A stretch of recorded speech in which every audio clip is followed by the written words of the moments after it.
Just because breastfeeding is natural doesn't mean it's easy. But you don't have to do it alone. That's where the Lactation Network comes in. The Lactation Network helps parents at every stage of the breastfeeding journey.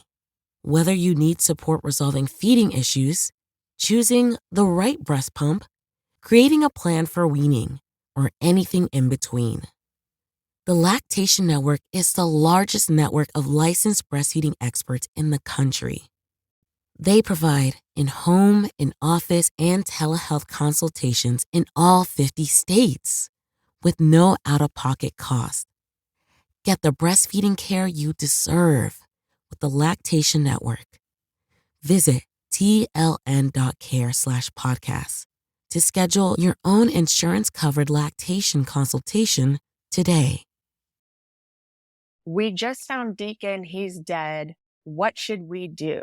And she said, don't call 911.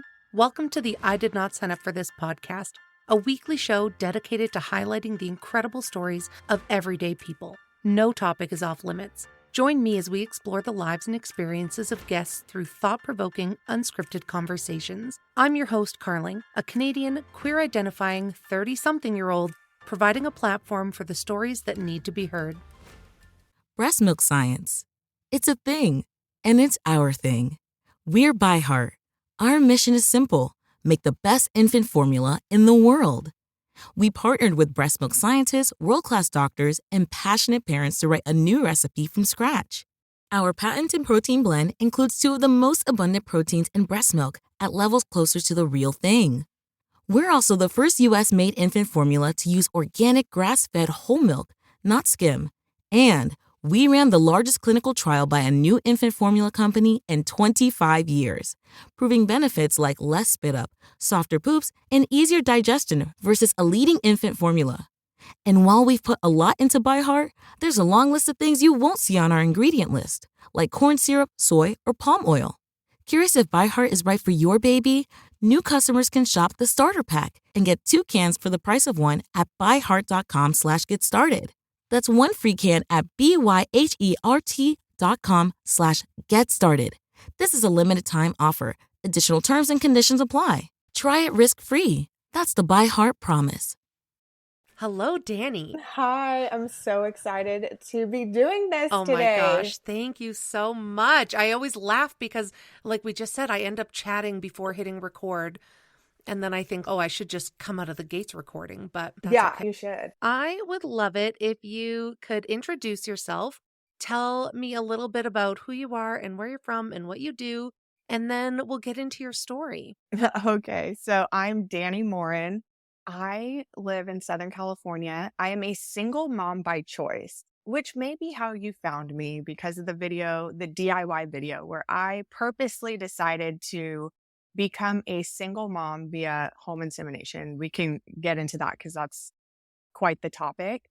But that choice was a very easy decision to make as I was already a mother.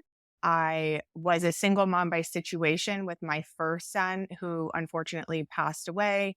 I'm a grieving mom. That's definitely part of my story. And I've tried to turn my grief into good. I got on TikTok in 2020, which really gave me not only a journal, but a way to advocate for safe and quality and affordable childcare, advocate and warn parents against the use of faulty camera teething necklaces and other dangerous baby products, and share my life and give other moms, if you're 30, you're 35 and you haven't found the one, but you want to have a baby, you could do it. I share that aspect. I love doing my mom hacks, and I have a corporate job.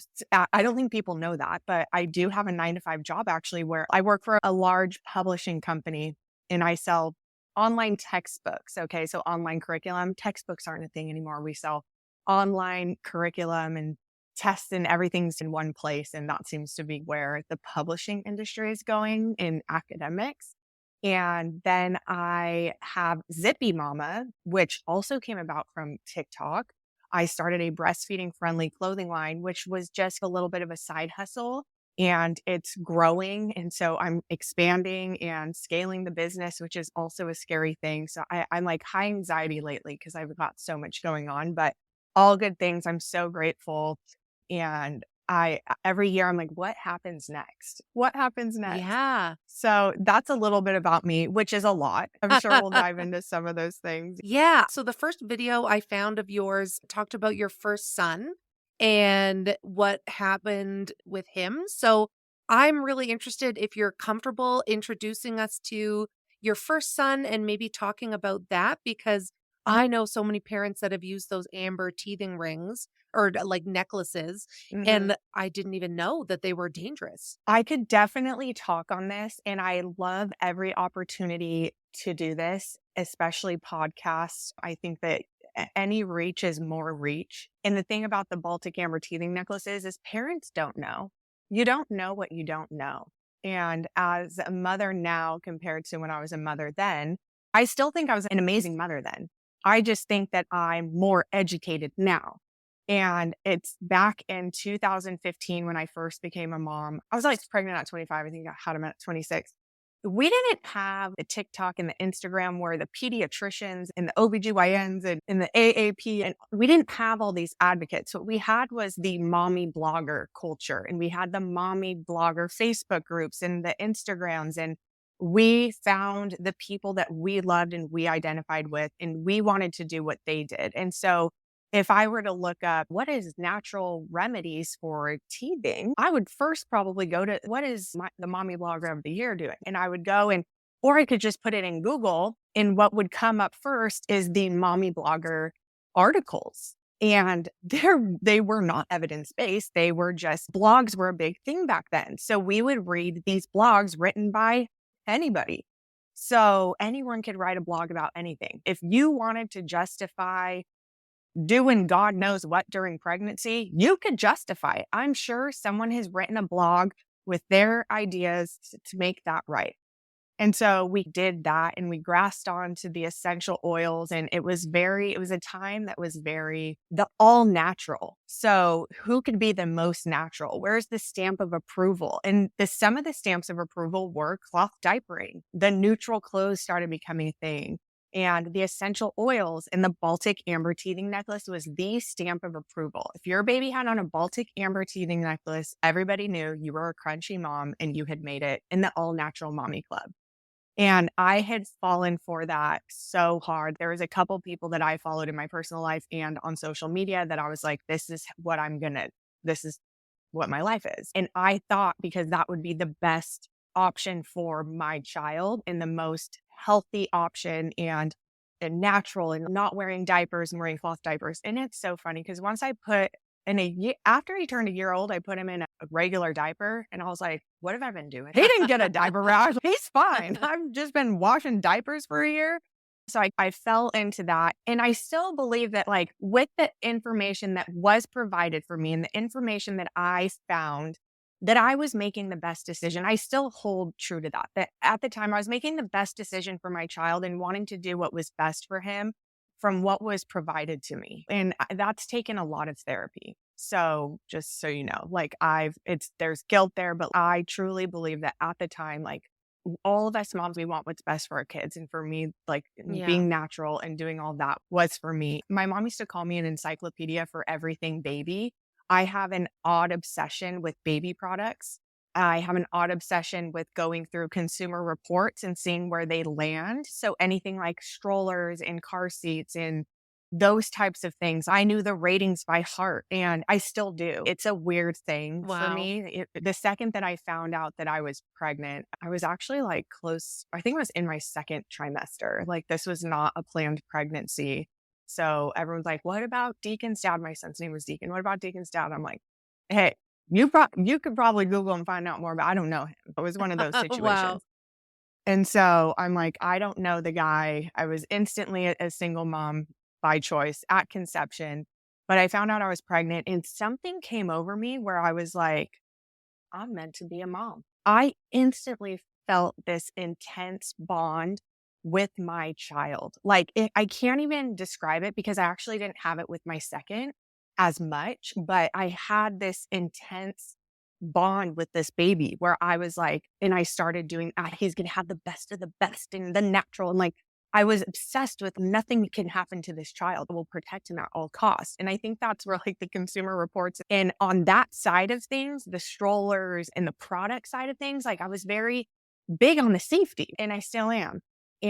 But I did find articles that supported certain things that I also wanted the natural way. And the teething necklace was one of those. And this kid, my son Deacon, was, oh my gosh, so lovable. He was a big teddy. He was like a 5-year-old.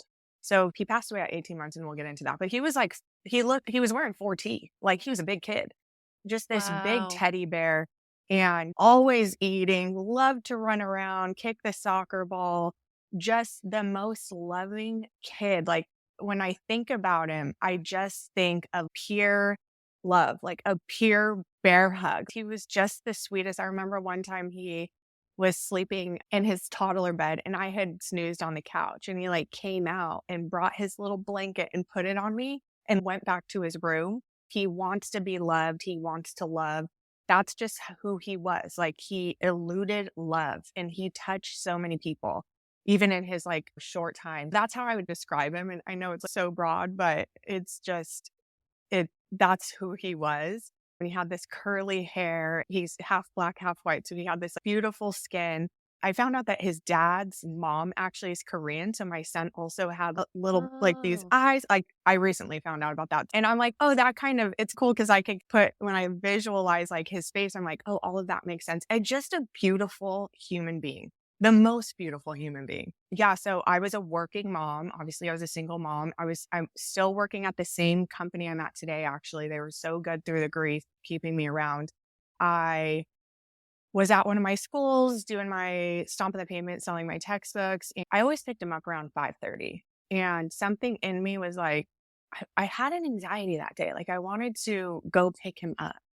And I remember leaving the school at 3. I was in or maybe an hour away. And I was like, maybe I'll go finish my computer work at the Starbucks by the daycare. I have to do my end of the day thing. So I went in there and I was still feeling this anxiety. And I'm like, I'm just going to go pick him up. Mommy intuition, right? And so I went to the daycare and I see all these fire trucks and ambulances. And I was like, dude, I already knew. I was all, where is he? And the fire chief, and there was actually no police at the time, which is a whole other thing about it. But at the time, the fire chief was like, he had a heart issue. And I'm like, he doesn't have heart issues. Like, what?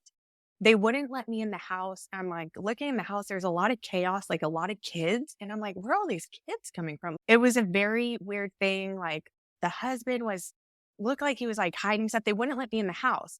So I kind of was like, I gotta get to the hospital. Like, where is he at?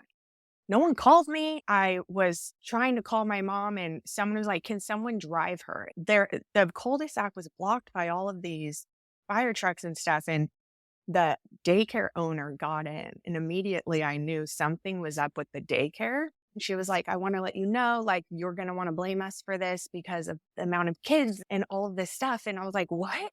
And she's, and because we weren't there. And I'm like, what? And she's like, but it was the necklace. And like, you got to know, like, it was the necklace actually. And I was like, oh my God. So I kicked her out of my car and she tried to actually come in the hospital. And I remember he was like coding. I didn't know what the codes were, but they wouldn't let me in the room, but I could see it happening. I could see her trying to come through the emergency thing. And there was a social worker like restraining me, like holding me back because I was trying to get to my son. And I'm in the door. I'm like in the room. It was crazy. I'm by myself. Like I had my backpack on. It was the craziest thing. And this maybe social worker, maybe it was a nurse. I don't really know. I could black that part out. Your brain does that too. It has you like black things out. But the daycare work was trying to come in. And I remember being like, I'll kill her. Like, I remember saying that to the social worker and she was like, did she do something? I was like, I don't know. Cause at the time I was like, I don't know. There's something off. And again, mommy intuition, something's off. It was crazy because the doctor came out and they're like, he's stabilized. And to me, I was like, awesome. We're going home tonight. He's good. Yeah. You don't know. And then they're like, he has an 8% chance of living. And I'm like, great. Like, because you don't know. He looks like he's sleeping right now. Not realizing that they're like, he's brain dead. He's going to go through a series of tests. And because of his age, You can't just keep him on a thing. If it's gray in there, if there's not even a gray area, it's just, I think it's like white or like whatever it is. If there's nothing after these 3 tests that get performed by doctors out of the state, so like all these different doctors come and perform these tests, they're going to call it. And I was like, yeah, well, call it. Like he has 8%. God is good. My mom's really religious and we're doing all the miracles. And then it was just finally, I don't remember, but a doctor came up to me and she's all, it's not going to end well. You need to make a decision because they're going to call this tomorrow. And like, we're doing a lot of damage on his body every time he codes. And I just, out of my mouth, I was like, go save another child if that happens. Go save another child because I don't want his heart to be ruined. Now, he never ended up coding again in those 5 days, but he was brain dead. So we donated his organs. That was an easy decision for me because I'm like, who am I to say someone else can't live? He saved 6 other kids. And then I left that hospital and it was like, nothing would ever be the same after that. It was a mess. I jumped into what the fuck just happened and I need answers. We knew he had the strangulation mark. Now the police, they wanted to write it off. So the police said, hey, actually it was SIDS. It was sudden infant death syndrome. My kid's wearing a 4T. He's got a full-blown strangulation mark. And the thing about the police and the first responders, it's a lot easier for them to write SIDS than to do a full investigation and have to deal with the messy work. Let the parents grieve, call it SIDS. 18 months old, 4T. I said, you know what? You're off the case to the detective. You clearly don't know what's going on. And meanwhile, I've a reporter, Letty Juarez, I think from ABC News, maybe ABC LA or whatever. She had contacted me and she's like, I was looking into your daycare. They have all these violations of having too many kids. And we were doing some investigating and it looks like there was 20 kids there and there was only supposed to be 6. And I was like, 20 kids? What do you mean 20 kids?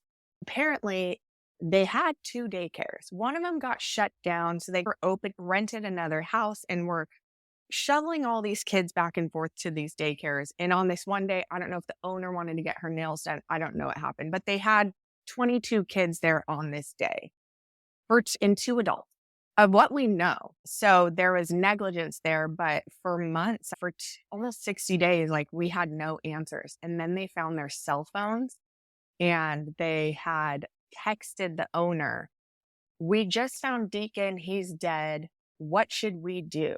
And she said, don't call 911. I'll come over there. In between this 12 minutes or 6 minutes or whatever the time was of her getting to the house, another mom who's a nurse came to pick up her kid. And her kid's like 4 or 5 and said, Deacon's not breathing in there. And the mom's like, what? And he's dead inside the daycare. And they had just brought her kid out and was like, have a good one. I'll see you tomorrow.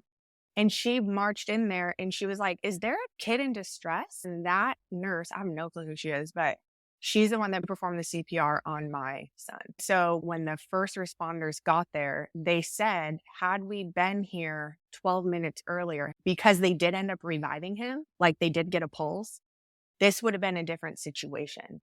And the necklace comes into it because he was strangled by the necklace. To this day, we don't know the logistics of it. So we assume it got hung on something. It could have been another child. We don't know. They say he was napping. The kids there say he was playing. They will take it to their grave. They've even said that in court, what has happened. So they just rather play guilty than, so they took their felons. They've tried to get out of their felons. They are felons now. And they've tried to get them reduced and stuff like that. They did some jail time and there's never going to be enough justice for what happened, right? Yeah. So that's the daycare part. And so the necklace part, it's like the necklace was supposed to break and the necklace didn't. I wanted this necklace from Etsy. A friend purchased it for me for my baby shower. And so it's something that I wanted. The lady that bought it for me, I do not blame her at all. I literally said, I want this. It's on my registry.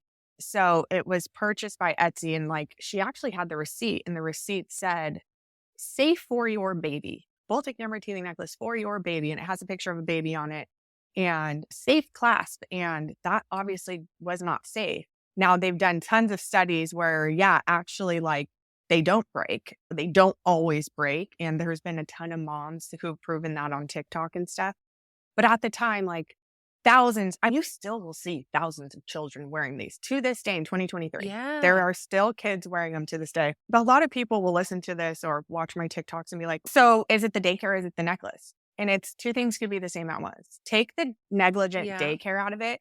There's a strangulation hazard. Take the necklace out of it. The daycare was being negligent and something was bound to happen. If it wasn't to Deacon, it could have been to anybody. And apparently there had been issues because their Yeah. other daycare had gotten, I mean, it was a whole slew of things. So there was a lot of anger on them, on the Etsy, on myself, because then Texas Children's Hospital had come out and did a study in 2 years after my son died. And it said those necklaces, the whole thing about the teething necklaces, if you don't know how that works, is the succinic acid in the necklaces is supposed to help with inflammation during teething. And they did a study that showed that succinic acid doesn't even release unless the skin is 365 degrees Fahrenheit. Oh, Yeah. God. So they don't work, right? So there's no benefit at all. Right. It's just risk. And then I felt like, oh my God, I can't believe this. I got this, crunchy mom lifestyle. I put that necklace on my kid and it does nothing. And then I was like, I have to start telling people about what's going on. And so that's when I started advocating and really sharing my story because there's still thousands of kids wearing these and it needs to stop. And we dealt with the daycare at that point as much as we could. Again, there will never be enough justice in my eyes, but I was never the same. I did march on Capitol Hill on a few occasions. I spoke to about 25 to 30 Congress people about the importance of quality, affordable, and safe childcare for all in the US. California is the worst state to put your kid in childcare. We have the most money. Really? We've done a lot of work, so it's getting better, but we have the most money. We don't know what to do with it. The licensing department is just turnover and over, and they're not checking on the daycares and all this stuff. But the thing that I like to tell people is that there are amazing daycares out there. We have to look at it like planes fly every day. Like thousands of planes that go in the sky every day. But we hear about the one year that crashes and we're like, we're never going to get on a plane. There are Yeah. thousands of daycares in California, but we hear about these bad apples. So my whole thing is I'm pro daycare. I'm pro childcare, pro preschool, pro school. I'm pro. Okay. But I just want parents to know you need to do a proper research and it's not on Yelp. You need to research the license and look in their past. What kind of complaints have they had? Has there been police reports? Has anything bad happened? You need to look at these things. And there's a lot that you could do to ensure that your child is in a good place, and mom intuition being one of them. So I talk a lot about that. And then I jumped on the teething necklace thing. And I just, on TikTok, it's crazy because I was in some magazines and I was going on the news as much as possible to talk about the teething necklaces. I get on TikTok and in 30 second to 1 minute TikTok, I get more views with all of that other media combined. And that's the power of TikTok. Brands look at it like monetization. I'm like, Joe, we could really make changes here on TikTok too. Yeah, that's a little bit about my story with my son Deacon. And I don't want people listening to this and being like, this is why I'm always going to be a stay-at-home mom, because that's not really inclusive. Like the single moms or the 60% of families right now, I believe the statistic is 60% of families have to have both parents working to make a living wage. So it's not really inclusive to dog on daycares. I'm sharing my story of something bad that happened to my child, but there's amazing daycares out there. And so if you're listening to this, just do your research. And I always leave my DMs open to help people with that. I have a lot of resources for people to research their daycare. I have deaconsarmy.com there's a child care connection area where you could go, and there's a lot of resources for you to make sure you're doing the proper. I have a step-by-step of how to research a license. And my DMs are always open, and I'll just reiterate that if someone's listening that needs that help. Even like where I live in Canada, we interviewed a woman whose daughter was at a day home, and she specifically chose a day home because it was a single mom with a kid about her kid's age, and she had first aid, and she was registered, and her daughter died because she was shaken because the mom didn't have the access to resources that she needed and was having a really bad day and took on too much. So she's now really fighting to regulate the industry of not only daycares, but day homes that are maybe more private. Because it can she did all the right things and all the right research. And I'm shocked how not regulated the industry is. Yeah, and I feel like because you brought up, like, the mental health thing of it all, where it's like, because 'cause I've always wondered about the daycare girls. 22 kids, did something happen? And I don't really want my mind to go there. I Yeah. try to keep it at, I don't think that they woke up that day and said, "We're gonna hurt this boy." But it does cross Yeah. my mind, and I would assume 2 people watching 22 kids, like, you're gonna go crazy, and I think that us moms sometimes go crazy. Where, like, we got the Yeah. postpartum, we got a lot on our plate, like, we would never harm our children, but there's moms out there where it's, like, a little mental health break. I think with the childcare is they don't get paid anything. They usually have second jobs. They do the daycare, and then they're bartending after, and there's a major issue in the industry that could be a whole freaking episode on its own. But, Yeah, like, we need to be paying them enough and have enough, like, proper ratios of child to worker that yeah, it is, like, a safe. yeah, we had an Yeah. opportunity this year to get more funding through, I think it was the Recession Act. We had an opportunity to get funding to help with that, and we didn't even get a dollar. It is not prioritized in the Wow. US. It was, yeah, this administration is not prioritizing it. Our last one, even though crazy, really cared about childcare. It should just be consistent, and it's not. And all we could do is like parents like me sharing their stories with Congress people. And I've made a couple TikToks on how you could do that. Whether it's, hey, I'm a single mom, I want to work, and how do I send my 3 kids to childcare? That's thousands of dollars. I'm coming home Yeah. at 0. And if someone wants to work, like, Yeah. we should be able to help them. And so where does your story start to change, or where does your story pick up where you decide to have another kid? Oh, 2016, 2017 was real bad for me. So the second year is the worst because you're actually in shock. And then it's like, oh shit, that really happened. And I was crazy. Like, I was drinking a lot. I was dealing with all these outside issues and losing friends left and right. And with death comes, typically, if you're married, like, the divorce rate is very high with child death. And I wasn't married, but I had no problem just, like, ruining every relationship around me, friendships, and that have yet to recover. And Oh. finally, it was like maybe late October 2018. So I just hit my son's 2-year anniversary, and I called my mom and I was like, I think I need to go to rehab. I'm going to die. And honestly, I didn't care if I did. That was the sad part. Yeah. But I kept waking up every day, and I don't share this on my TikTok. If you're listening to this, you're not going to find any information about this on my TikTok, but I just kept waking up, and I'm like, if I'm going to keep waking up, because the advocacy, it was like I could only do so much, and I was getting emotional hangovers from it. And I just called my mom, and she's like, let's get you right. Breast milk science. It's a thing, and it's our thing. We're by heart. Our mission is simple: make the best infant formula in the world. We partnered with breast milk scientists, world class doctors, and passionate parents to write a new recipe from scratch. And while we put a lot into By Heart, there's a long list of things you won't see on our ingredient list, like corn syrup, soy, or palm oil. Curious if By Heart is right for your baby? New customers can shop the starter pack and get 2 cans for the price of 1 at byheart.com/get started. This is a limited time offer. Additional terms and conditions apply.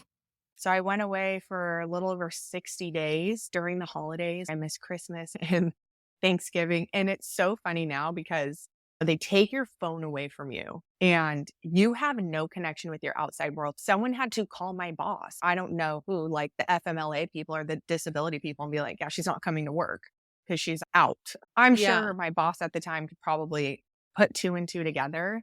And they gave me this time when I lost my son. And then they gave me this time. And I just, like, when I was able to get a hold of my phone, like, I called my boss and I was like, I swear to God, I'm going to get rep of the year like 3 years in a row, please. And it was like, no, just get better. And whatever's going on, even though I'm sure they could put 2 and 2 together. Yeah. So I'll have 5 years sober this year, which is crazy. Amazing. Yes. My mind was just like, got so clear. And I became spiritual again. and all these things. My mind got really clear, and I was like going on dates, and I was learning how to do life without alcohol and without being a mom, and really learning how to grieve without the help of outside substances. And suddenly, like, everything was extremely clear. And I knew in my mind, my purpose is to be a mom. And these guys are not it. I'm going to do it on my own. And I remember I was driving with my mom and I was just crying. And I'm like, I miss Deacon. I miss him to my core.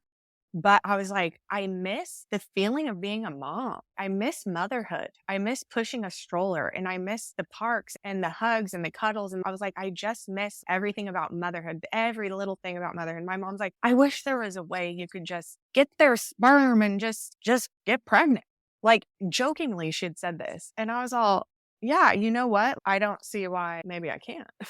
So I started looking into IVF because at the time I'm like 40 grand. Okay, I guess I'll start saving. And I was doing really good at my job. So I was like, I'll just get a big bonus and then I'll do IVF. And I did all my fertility checkups and I met with the doctor and we got a plan going. And I was sitting in the waiting room and I was like sharing my story and how I had met with a financial person and I was trying to figure out, okay, how am I going to do this? I was like, yeah, I'm a single mom. She's like, have you tried doing like home insemination?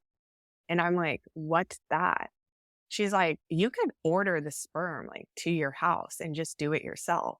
And I'm like, now we're in this Newport Beach fertility office, right? These people want your money. So we're like hushing it. And she's like, yeah, it'll cost you like $800. And I'm like, what? I went home and like I looked up home insemination and then I ended up getting on lesbian mom Facebook groups. And these lesbians opened their arms to me. Let's get it done. We know the way. Let us show you. They had all the info. And I was like, I don't know if I belong in here. I want to share my story. So I had joined like maybe 5 groups, like single mom by choice, home insemination, IUI, like all these different ones. And the lesbians were like, no, we've been doing this for years. This is nothing new, but we will give you the way, the truth, and the light. And they did, from the supplements to take to the timing to what you need to do during and after and like the best ways to find like donors and the good banks and like all this stuff. It was like, and I sat on a fly on the wall in the beginning, just like researching. And then I was like, okay, this is my situation. And I have questions and I don't know if it's okay if I'm in here or not. And everyone's so cool about it. So now it was crazy though, because when I did my DIY video, some people did not like that I talked about how this had happened. So I went on and I started taking supplements. I started tracking my ovulation. There was like this community of women that were just like helping me like every step of the way. I had no one else. I didn't want to tell anybody that I was doing this. So I just was like with the strangers on Facebook, but it obviously worked. So I ordered and it came in this big tank and it was the funniest thing. So I didn't tell my mom at the time, oh, I have a tank at my house. I'm going to do insemination. But I remember I had this work trip and I was like, I got to be home because when my ovulation comes. And I had gotten home like that night, which was Halloween. And my ovulation was like, okay, it's positive. So it's just like putting up a tampon. It's just a little syringe. It comes with it and you just inseminate yourself. And I did it the next morning. So I got home, I got a positive on Halloween and then I did it 12 hours later. And it was my trial run. So I only did 1 vial, even though it's suggested to do 2. I did 1 vial and I got pregnant right away. I found out 10 days later and I was taking tests every day. I thought I was going to get a positive like the day after. It was so stupid. So I told my mom, she was just crying. She was like, you're crazy, but I didn't know that was really a thing. It was just a joke, but I'm excited. And she was crying. She was happy. And I think everybody, when I opened up about it, like to my friends and family, I did a pregnancy announcement and nobody questioned. When I did my pregnancy announcement with my son Deacon, is this a joke? But when I did this pregnancy announcement, it was like, everybody was so happy for me. Everyone was extremely happy for me. And I think everybody knew she just wants to be a mom. Who cares how, and if no one knew, did she get knocked up again? Like, did she, like, I don't think that they knew what I did. They didn't care. It was the best, hands down, the best decision. The decision to get sober was the best decision. But second best decision ever was doing that because I had Rhett. He is my heart and soul. He's 2.5 going on 60, actually. He's like an old man, but he is just my heart and soul. And if you follow me on TikTok, he makes some appearances once or twice a week. And he's my everything, my purpose. And I'm so proud of myself for taking the leap and doing that. And everything else in my life, once I became a mom again, just skyrocketed. I got on TikTok when I was pregnant and I'd made the DIY video, which got me my first like 20,000 followers. And then I started cooking and this is what I'm doing to prepare for birth. And these are my pregnancy walks and just like the dumbest stuff I started filming and all my mom hacks and my favorite baby products. And I loved it. It's been such an outlet for me to just share the things that I love and share a little bit of Rhett in there. I do a little bit less these days with Rhett. It's just been such a wonderful journey being his mom. And now I'm at that crossroads again where I'm doing the dating services. I'm doing everything I can to meet somebody. And I know I want a baby and I don't know if I want to be married. So I'm that's back to square amazing. one again. Yeah. So, And do you talk to Rhett about Deacon? all the time. So he knows who Deacon is. We have pictures up. We made a little book for Rhett. I had 1,300 photos of my son Deacon and I think 300 videos. And I know the number because I've seen every single one. Sometimes people will be like, oh, I found this photo of Deacon in my phone. And I'm like, no, not ever. Hold on to those photos. You don't understand. That's all I have. Please send them to me. So my mom's Yeah. made like all these books and my son goes through them and he knows who he is. And he's known since I almost like they've known each other before, which is like a whole other thing. I read this book, like Memories of Heaven, where maybe they did. So he talks about him a lot and he points out his things, or if he's wearing something of his. I got rid of most of my son's clothes, but there's some things where I'm like, I'm going to save these jeans. I remember back then I didn't have a lot of money and I remember spending a lot of money on these jeans. Like, you're going to wear them.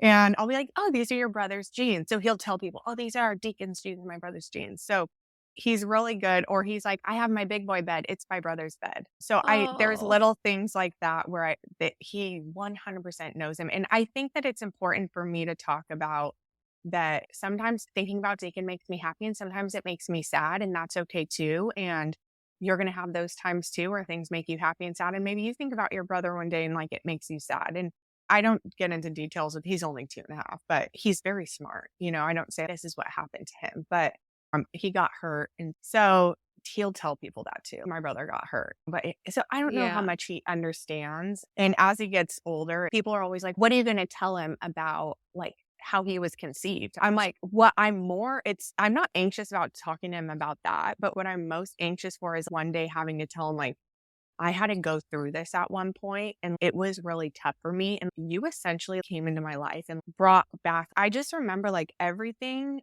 I was still like I was in this dark cloud for so long. I got sober and I could peek out of the cloud, right? I was kind of like, oh, this is what the real world looks like. And then I had like my son, Rhett, and it was like, everything is bright. Like I could find the brightness in everything now. I know it sounds so crazy, but really it was like, that's what, and there's the religious part of it. My mom's very Catholic and what are people going to say? And which I was like, I don't care. But religiously, was it okay what I did? I was like, it was actually the most natural thing that you could do. Yeah. And I was like, I did pray to God. I said, God, if you don't want this to work, don't let it work. And he wanted it to work so bad, it worked on the first try. So blame God. No, but I think it was like, I think everybody knew what was on my heart, including God. So I think it's okay. So I don't struggle with that. But I think a lot of people bring that up too. I'm like, it didn't have to work. But yeah, it's just been beautiful and my mind's been clear. I started Zippymama, which is my breastfeeding friendly clothing line. I'll give you a discount code actually if you want to put it in the show notes. But I started that for sure. So how did that come out? So it was so funny because at the time I was making all these casseroles. It was COVID. So I was making COVID casseroles. And I was like, I went on a live and I was like, I think I can make like a casserole dish line. Like I said something stupid like on a live and someone's like, you should make something for the moms, like better breastfeeding friendly clothes. And I was all, huh. So I like went on YouTube and I'm like, how to find a manufacturer. And every night I would set aside like these 3 hours when I put the baby to bed.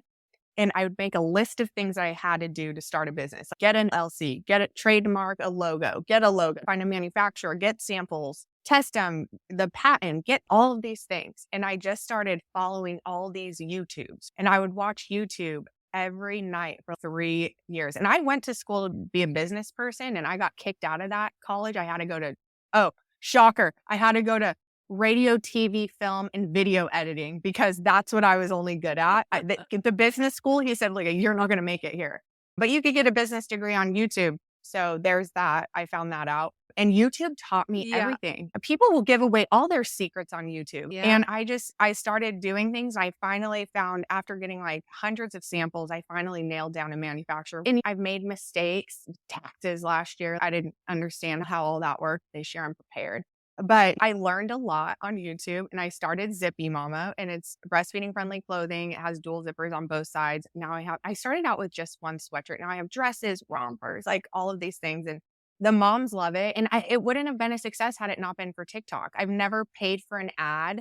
I'm scaling my business, so that's going to become a thing here in a couple weeks. I'm the influencer. I never had to pay for an influencer. I'm the one. And I just started making videos, and my sales are directly related to my videos. So if I have a video that has 100,000 views, I know I'm getting 100 to 200 orders.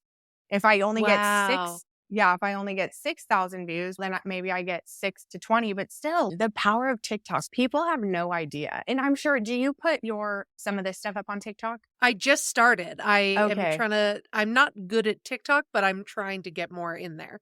I would be happy to help you if you ever have questions or need to know how things work. But there is a power to TikTok, especially in the podcast space. You put a clip up there that people are like, oh my God, that's the craziest thing I've ever heard. I have to listen. And then it just is a snowball effect. And I find a lot of the podcasts that I listen to through TikTok. Oh, wow. Yeah, this is what I'm hoping for.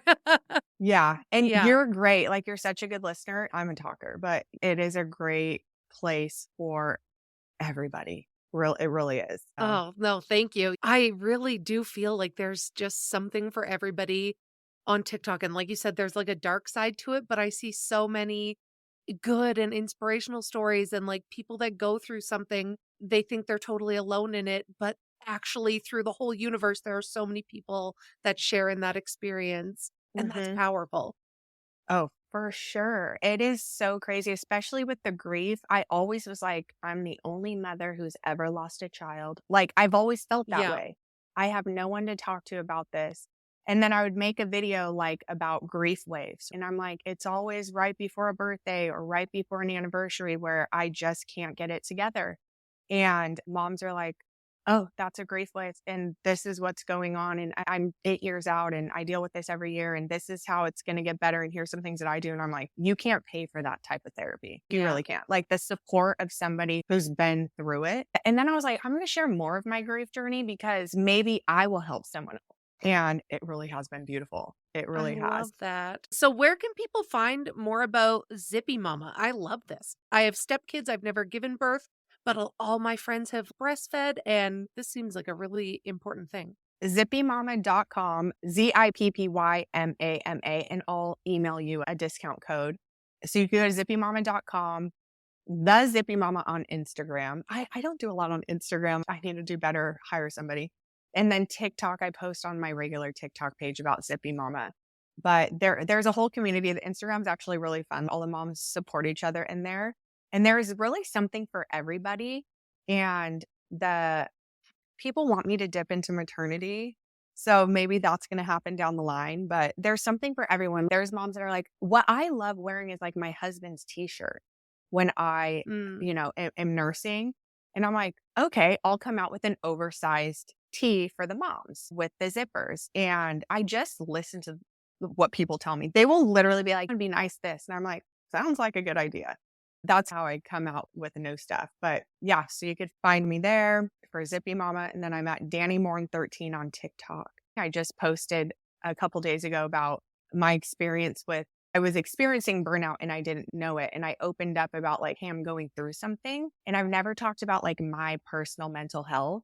But again, someone was like, can you go get assessed from a psychiatrist or something. And so yesterday I did, and I was like, oh my God, burnout isn't something that you just say, I'm burnout because I had the busiest weekend. It's an actual thing. And Yeah. with everything that I've mentioned in this podcast, I'm sure you could be like, yeah, I'd be burnout too, right? So it's crazy because it's like snowing today, and I'm just like, I'm not leaving. I don't need to do any orders today. I'm just going to chill. I have like my sweats on and treat my body good. And I shared that on my TikTok, and I posted the video and I deleted it because I was like, oh, I've never dipped into mental health. So I don't want to do that. And then I'm like, you know what? New year, new me. I'm going to talk about it. I want to get back to where it was like, I openly talked about my grief. Like I openly talked about the teething necklaces and like all the things that I struggled with. And I would cry on TikTok and be like, this is really hard for me. And so I put the video back up. I took it off private and I was like, let's talk about it because I don't know if I'm the only one. All these moms yesterday were like, I'm going through this too. I did not know this was a thing. And I was like, this is the Oh. TikTok that we love, like moms Mhm. supporting moms. I have not talked about my sobriety journey yet. I'm not there yet. Yeah, I think that's really personal. And when you're Yeah. ready, I think you'll know. Yeah. On these podcasts, I think that they're a little bit more intimate. And what I feel Mhm. like about podcasts is those that are supposed to hear this will hear this. You know what I mean? Yeah. But yeah, so it's like, so we'll see if one day that happens. And I'm sure it was. I'm just personally not there yet. Like it was, I think you open yourself up for a lot of scrutiny of people that don't Mhm. understand like addiction and alcoholism and stuff. Yeah. So I'm like, I don't know. I'm personally not ready for that. But I think one day, like, I will be. Yeah. Coming from such a tragic story, you've really done such an incredible job of turning it into as many positive things as you can. I try. I think that's the goal is I could be sad and that's okay. And I could be happy and that's okay. Or I could be both and that's okay too. Yeah. Yeah. Wow. I'm so appreciative. I know this is Rhett's nap time, so I know nap time is precious, and I super appreciate you taking time to chat during it. Oh my gosh. Thank you so much for having me on and letting me share my story. You have no idea how much, like, because you know what? You're going to have listeners that they've never heard of me before. And so anyone that, can hear this story and relate to something, I love that. So I'm so grateful for you. And I'll help you. Let's be friends. Let's connect. I'll email you my phone number and Yeah. we can text if you need tips on TikTok or whatever. I'd love to help you. Oh God, I would love that. My whole vision for this podcast is really just providing a platform for connecting these stories. And I always think if I'm not laughing, I'm crying. I'd rather meet interesting people and hear their stories. And it helps me in my own trauma and grief. And yeah, I love it. Well, I hope we could stay connected. I would love that. Thank you so much. Thank you so much for joining me on this episode. I hope you found our conversation informative and entertaining. If you enjoyed this episode, please don't forget to follow me on social media, share this podcast with your friends, and leave a review at ratethispodcast.com/I did not sign up for this. Your support means the world to me. If you want more interviews, exclusive content, and ad-free episodes, join the Patreon at patreon.com/I did not sign up for this. I hope you all have a fantastic week ahead, and we'll talk soon.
Hey there! Welcome to Seventh Heaven, a lesbian recap. I'm Lindsay, and I'm joined by my co-host and real-life partner, Carling. We're diving into the 90s hit drama through today's lens.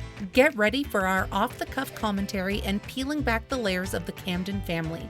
We'll tackle everything from family rules, life lessons, and 90s fashion. Join us every week for a lighthearted queer perspective and a trip down memory lane. Whether you're a diehard fan or new to the show, this recap is for you. So find us anywhere you get your podcasts at Seventh Heaven, a lesbian recap. The future of legal THC is Mood's THCA flower. Find it today at HelloMood.com, the best online dispensary that ships discreetly to your door. Great for beginner and veteran users, Mood enhances awe-inspiring experiences with a variety of high-quality products you can trust, from gummies and pre-rolls to classic flower and so much more. Try Mood's new THCA flower today, and for 20% off your first order plus a free pre-roll of THCA flower, go to HelloMood.com and use promo code PODCAST20.